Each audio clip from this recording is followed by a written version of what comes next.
Welcome to the College Positive Volunteerism training. My name is Rachel Poole, and I'm a student assistant for college access programs with Michigan Campus Compact. College Positive Volunteerism, or CPV, is a free, sustainable training curriculum that provides people who work with youth training, tools, and knowledge that will enable them to become ambassadors of higher education to the K-12 students they interact with. Because the curriculum was developed with college student volunteers in mind, we will often say college students throughout the presentation, but please know that this training is beneficial for anyone who works with youth. College students and other community members acting as tutors, mentors, and volunteers can have a profound impact on how young people view the possibility of going to college. The College Positive Volunteerism training helps people grow as knowledgeable resources to K-12 youth regarding their post-secondary futures. The purpose of this video is to offer an initial training for anyone who is interested, especially those who may be considering bringing CPV to their college campus and its youth-serving programs. Throughout the training today, I'll throw in train the trainer tips so that by the end, you will feel comfortable conducting this training in person for the volunteers or staff of your program. To see some examples of how this curriculum has been used in campus programming, please click the link below in the video description. Michigan Campus Compact would like to support you as you integrate CPV into your youth-serving programs. After you complete this training, please use the link on this slide to visit our website, where you'll find up-to-date resources and can learn about ways to access additional support. At the end of this presentation, you'll also have an opportunity to fill out a short survey confirming that you've completed the training and then obtain a certificate. Throughout this training, you'll see references to the College Positive Volunteerism Toolkit. You also may want to have access to the training's activity packet. If you'd like to have either of these resources in front of you, please visit the links in the video description to download your copies. Today's training has 3 parts. First, we will define CPV and college access. This section will give you insight into the mindset of college positive volunteers, or CPVs. Second, we will discuss what it means to be a CPV. This section will give you the tools, resources, and talking points necessary for conversations that you may have with K-12 youth. Finally, and most importantly, we will go over options for paying for college. Though you may already be familiar with college financing options, this portion of the training will refresh your memory on the subject and give you strategies for discussing this topic with youth. Each section includes at least 1 activity and a set of 10 multiple-choice questions. The questions are not meant to be difficult, but rather to help participants reflect on the main points of the information they just heard. In an in-person training, I would read the questions aloud and ask the audience to raise their hands and respond. There is also a bubble form you can give participants to fill in as you go. See the link below. Let's head into Part 1, College Positive Volunteerism and College Access. The goals of the CPV training are to help participants know what it means to be an ambassador of higher education in their communities and help them feel comfortable having conversations with youth about post-secondary options. I want you to feel equipped to serve as a resource, but not feel pressured to be an expert.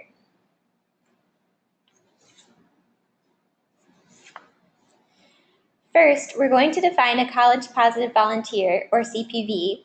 A CPV is a college student or other youth-serving volunteer who is aware of how they impact the college readiness and enthusiasm of the youth they interact with as they volunteer in local communities. The key word here is aware. What sets CPVs apart is the awareness of this mindset.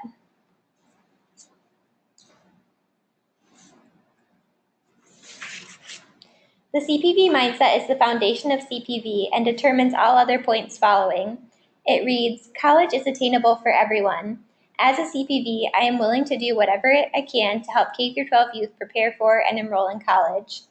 This mindset does not disregard the barriers to college, but seeks to address and overcome them instead. For the purpose of this training, we define college very broadly. This is the inclusive definition of college used by the National College Access Network. While students have different paths and passions, some type of college is necessary for everyone. The CPV motto is to avoid closed-ended questions such as, are you going to college? And instead use, where are you going to college and how can I help you get there? Using these open-ended questions opens up the conversation and lets youth know right from the beginning that you believe they can and will go to college. We've come upon the first activity within the training. It's called College Roadmap, and its purpose is to give training participants the opportunity to reflect on how they got to college and share this with the group. After passing out copies of the activity packet to all participants, ask them to look over this page for a few minutes by themselves. After about 5 minutes or when the group seems done, ask if there is anyone who would like to share their answer to one of the questions. Hopefully a few people will be willing to share. This is my favorite part of the training because you get to see people in the room learn from each other's experiences. I like to wrap up the activity by thanking everyone for what they shared and reminding them that they may work with youth who have had very different paths to college from their own. After Activity 1, resume Part 1 of the training. This slide is all about defining college access, or the movement that encourages K-12 youth to consider, plan for, and attend post-secondary institutions after high school. It's worth noting that this philosophy ties into the belief that college is attainable for all. CPV is one of many college access programs, but it is unique in its belief that everyone can go to college and its effort to create an overall mindset about how to approach college access conversations. Michigan has a particular need for more adults with post-secondary credentials. As of 2010, only 36.4% of Michigan's working adults held at least a 2-year degree. By year 2018, 62% of Michigan's jobs will require post-secondary education. We have some catching up to do. These data sources on the impact of education show that increased educational attainment can help alleviate many of the struggles and problems communities and individuals face. Exploring these sources can give CPVs great talking points to use when speaking with K-12 youth. The Common Good Forecaster is a particularly useful data resource from the United Way that allows you to explore the impact of educational attainment on communities. You can find numbers at a county level related to educational attainment, average income, voting habits, and more. There are many barriers youth face when it comes to navigating the college process, and it's helpful to make CPVs aware of these barriers so they can help address them. Barriers can be thought of as belonging to one of 4 main categories: academic preparation, college knowledge, social capital, and affordability. The culture one grows up in has a major effect on their future. Youth may grow up thinking college is not attainable. They may be the first in their families where no one has gone to college, or may be expected to stay in a family business. They may be up against choosing between following their dreams of going to college and following the norms of their family. Being academically prepared for college is also something very important that can hold youth back. Encourage the youth you serve to attend school, push themselves academically, develop good study habits, put effort into the SAT, and take tough classes. Paying for college is often the most talked about barrier when it comes to attending college. There are options available, youth just need to know what they are. As a college positive volunteer, being there to discuss payment options and resources can really encourage the K-12 youth and their parents that college is possible. We'll discuss this barrier further in Part 3 of the training. Many of the benefits of a college education may seem obvious, but can be great talking points that a student has never thought about. To highlight one in particular, the statistic that, over a lifetime, the average individual with a 4-year degree will earn $1.6 million more than a high school graduate can be very impactful. Other benefits, such as being more civically engaged and having better health, are things a student may have never considered. It's really true that everyone benefits from college access programs, not just the youth being served, but also their communities, our state, and our country. People trained as college positive volunteers enjoy many benefits as well. Just a few possibilities are listed here, and there are many more. Mainly, college positive volunteers can feel great knowing that they're particularly well positioned to impact the college aspirations of the youth in their lives.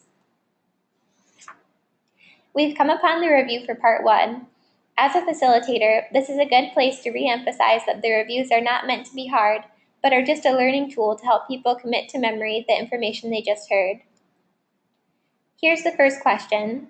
What is the Toolkit definition of college access?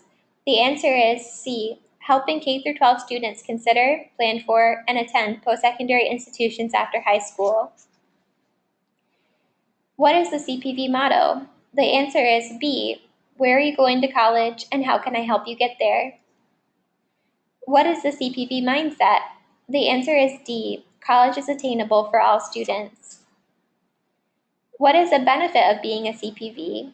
The answer is D, all of the above. Experience working with K-12 youth, doing something tangible to impact your community, and doing so will look good on your resume or graduate school applications. Who benefits from college access programs? The answer is D, everyone. Your institution, the state of Michigan, and K-12 youth. What institutions are included in the college access definition of college? The answer is B, 4-year, 2-year, vocational, technical, and business schools. What is the benefit of a college education? The answer is D, all of the above. College graduates have increased personal and professional mobility, earn more money, and have improved health and a longer life expectancy. College positive volunteers work with, the answer is C, students in grades K through 12. Who is a first-generation student? The answer is B, the first person in their family to attend college. Here's our last question. A college access program or initiative would, the answer is C, include college students working with K-12 youth. If you are facilitating the training, this is a good point to stop and ask if there are any questions from Part 1 before you move on. Part 2 gets at the heart of what it means to serve as a college positive volunteer and helps participants become familiar with the resources available to them as part of the CPV curriculum. Let's get started. CPVs are encouraged to rethink the term at risk. At risk shouldn't be used as a label, but thought of as an understanding. If you look at all the at-risk factors listed here, almost any student will experience at least one of these at some point during their education. What CPVs need to do is understand that these are risk factors for education, and they can easily add up on students. CPVs must be cognizant of how these factors affect students and actively work to overcome them. The bottom line is that students should not be labeled as at risk, but that CPVs should be aware of risk factors. College positive volunteers are equipped to be college resources, but are not expected to be college experts. It's okay to say, I don't know the answer to your question, but let's find someone who does or do some research together. I'd like to introduce you to the College Positive Volunteerism Toolkit. This resource is a supplement to the CPV training that is meant for participants to reference later when they're working with youth. It is full of advice and college positive activities. As I mentioned earlier, there is a link in the video description you can click to download it as a PDF. It is easy to view online, or you can print it. For the next few minutes, I'll walk you through the key components of the toolkit, following the structure of its table of contents, and giving you a brief overview of each section. Let's start with what you need to know before you volunteer. This is a very helpful checklist for CPVs to look over before they begin serving youth. It's important to be as prepared as possible and to be professional and consistent. Here are some tips for connecting with students. CPV should keep in mind that every student is different and every interaction will be different. One of the most important things to remember is the tip in the center. Be willing and eager to learn from the students.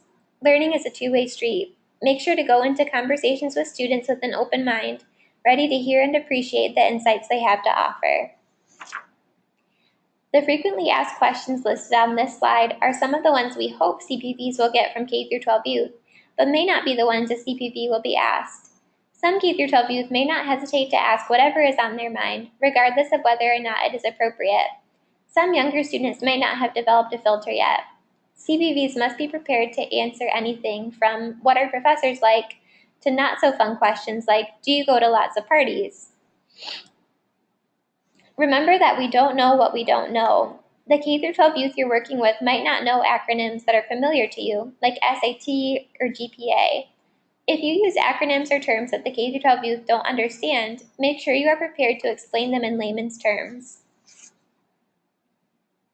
Activities are sorted by elementary, middle school, or high school audiences. Each section includes checklists, activities, and reading lists considered appropriate for each age group. However, it's important to note that suggested activities can be modified for other age groups as desired and appropriate. CPVs may also wish to come up with their own activities. Activities are also sorted by length of service. Event-based activities are a limited one-time interaction between a day and a week in length. Short-term activities last several months or a semester, and extended-term activities are longer commitments, 6 months or longer. It is important to keep in mind the length of time an activity may take so that you don't make a commitment you can't fulfill. We've come upon the second activity within the training. Its purpose is to provide training participants an opportunity to explore the CPV Toolkit while you are still there to answer their questions. Encourage them to form groups based on what age group of K-12 students they usually work with. Then work together to see what activities they can find and brainstorm about how they could implement these activities in their programs. Once the groups start to quiet down, ask a few groups to share what they found and make sure to answer any questions they might have. The next section in the toolkit discusses ways to pay for college, and this is a great reference for people to look back on when they're working with youth. We'll also go over this topic in depth in part 3 of our presentation. Toward the end of the CPV Toolkit, there's a great list of additional resources. The SAT prep section is often something that CPVs like a refresher on, since they may be a few years removed from taking those tests. The campus visit checklist is helpful too when planning a trip for K-12 youth. In general, these additional resources can be used like the activities at each school level, where CPVs can implement and adapt as needed. A great tip within this section is that just wearing gear with the college's name or mascot on it is a simple but effective way to be college positive, since it's a great conversation starter. Michigan Campus Compact has a webpage dedicated to hosting electronic CPV resources. The main webpage branches off into 3 subpages: Background, which explains the history and purpose of CPV, Resources and Training, which houses all of the materials needed to facilitate a successful CPV training, and Additional Information, which is chock full of resources for CPVs who are out in the field working with youth. Make sure that those you train know how to access the main webpage. You might even consider sending them the link in a follow-up email. Here are several of the most popular and user-friendly websites out there for students as they consider and prepare for college. These websites are both inspirational and practical, and they're great resources for CPVs to share with their students. Another helpful resource is Know How to Go, a nationwide college access campaign. You may remember their nationally syndicated PSA commercials featuring student athletes. Their website has many useful resources for everyone involved in college access planning, like teachers, youth, parents, and adult volunteers. Activity 3 helps training participants develop plans of action for sensitive situations that may come up when working with youth. In the activity packet, you'll see 5 such scenarios listed. Divide your trainees into teams to discuss these scenarios in small groups and decide how they would like to respond. When they're finished brainstorming, go around the room and have a few groups share. As the trainer, you have access to the activity packet's answer key to reference if your groups are tongue-tied. I suggest reading through the suggested answer to Scenario 4, which is focused on an encounter where a CPV witnesses one student teasing another about his future because his dad is a garbage man. This scenario and its suggested response weaves in many elements from the CPV training. Now we're ready for our review of Section 2 of the training. When volunteering, college students should, the answer is C, have high but realistic expectations of the K-12 youth. If you are being a non-judgmental CPV, you will, the answer is D, all of the above. Listen carefully and show you care. Acknowledge the students' viewpoints and backgrounds. Watch what you say when interacting with K-12 youth. A college student volunteer at a 3-day K-12 activity. The answer is B, can be an event-based CPV. One simple thing all CPVs can do to promote college is, the answer is A, wear their college gear when working with K-12 youth. If you are a short-term CPV, you are working with K-12 youth. The answer is D, all of the above, for a semester, for 1 month, or for 2 months. The CPV Toolkit provides, the answer is D, all of the above. College positive activities for youth of all ages, helpful websites and resources, and the college campus visit checklist. College positive volunteers, the answer is C, are college access resources. A CPV working with K-6 youth would probably not. The answer is B, review a college application with the students. A CPV working with high school students should. The answer is A, encourage the students to prepare for the SAT. The activities for elementary students, the answer is D, none of the above. They can be used while working with middle school students. It's okay to modify them, and they aren't the only activities you should consider. We've reached the final section of our training, which is focused on paying for college. CPVs can use the knowledge, tools, and resources from this section to show K-12 youth that there are ways to finance a post-secondary education, even if their financial situation at first seems insurmountable. Obtaining financial aid can be a confusing and complicated process. A CPV's role is to inform youth of all the possible ways to fund a college education and to direct them to financial aid resources. However, CPVs aren't expected to know it all or to personally handle their student-sensitive financial information. In this section, we'll discuss all the ways to pay for college, listed from most convenient to least convenient. Family and personal savings are the most convenient option for paying for college, if they are available, which is not often the case. The resources listed on this slide are particularly valuable to parents if they are able to make it work. Whether their student is an upperclassman in high school, is in middle school, or is just starting elementary, there is always time to start saving to pay for college. The listed websites work to guide parents through different ways to start saving. Scholarships are great sources of funding because they don't have to be repaid. The main thing to remember is that all scholarships should have free applications. If not, they are scams. Scholarships are not just for the all-star athlete or 4.0 student. There are a wide variety of scholarships available that focus on many different aspects of life, like religious affiliation or course of study the student intends to pursue. One scholarship we'd like to shine a spotlight on is Michigan's Tuition Incentive Program, a program that provides tuition assistance for the first 2 years of college and beyond. To meet the financial eligibility requirement, a student must have had Medicaid coverage for a certain period of time. You can learn more about this option at michigan.gov/MI-student-aid.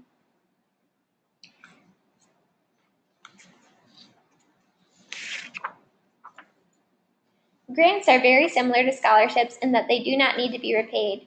It's important to note that filling out the FAFSA is the only way to obtain government grants. If you don't fill it out, you won't know what you may have qualified for. Working and paying as you go is another college financing option that is often forgotten. Students can take a limited number of classes per term, perhaps live at home to keep their expenses down, and pay their tuition from their college classes out of their earnings. Filling out the FAFSA, or the Free Application for Federal Student Aid, is necessary if you wish to receive any state or federal scholarships, grants, loans, or work study. It is useful at any type of post-secondary institution. The FAFSA can be completed online or on paper as early as January 1st by students in their senior year of high school. The deadline for filing is typically March 1st, but students should check the deadlines of the individual colleges that they are applying to. The FAFSA requires sensitive financial information. CPVs must remember that they are resources and not expected to be experts.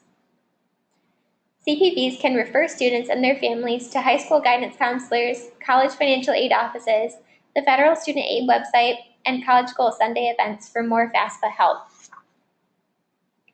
CPV should make students aware of generous state and federal grants. One of the most common on this list is the Federal Pell Grant, which can award students up to $5,730 a year based on need.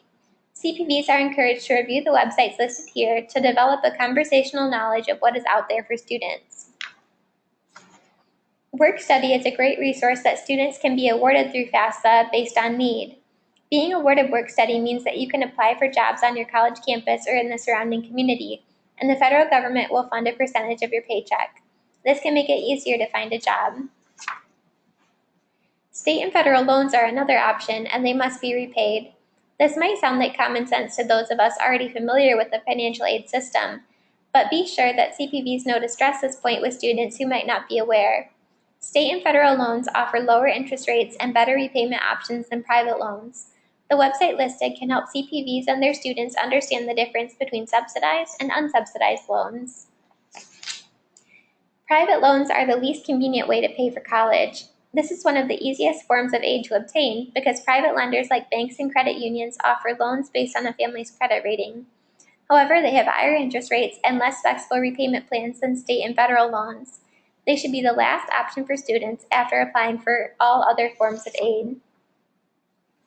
Activity 4 helps CPVs process all the financial information they just heard. It challenges them to take financial aid concepts and find ways to explain them to different age groups of K-12 youth. This is helpful because it commits what they just learned to memory and reminds them that they must translate abbreviations and obscure terminology so that the topic is easier for students to understand. Let participants work individually on how to explain one funding option, then encourage a few to share out with the group. This is our final review in the training. Because a four-year education can be expensive, low-income students should, the answer is C, explore multiple payment options, including federal student aid. Scholarships found on the internet, the answer is D, should always be free. If not, they are a scam.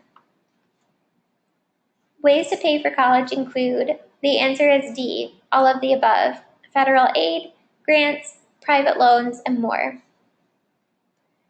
Federal financial aid begins with the completion of the B, FAFSA. Students and their parents should blank pay to complete the application for federal aid. The answer is C, never. Scholarships are, the answer is D, all of the above. They're offered by a wide range of institutions, to students who excel in athletics, to students who intend to pursue specific fields, and more. Private bank loans are, the answer is D, all of the above. Though they're easy to obtain and based on a family's credit rating, they are not cost effective. CPVs are supposed to, the answer is B, be aware of all the possible ways K-12 youth can pay for college. K-12 youth and their families can complete the federal student aid form. The answer is D, both A and B, online or via paper. The application for federal student aid should be completed.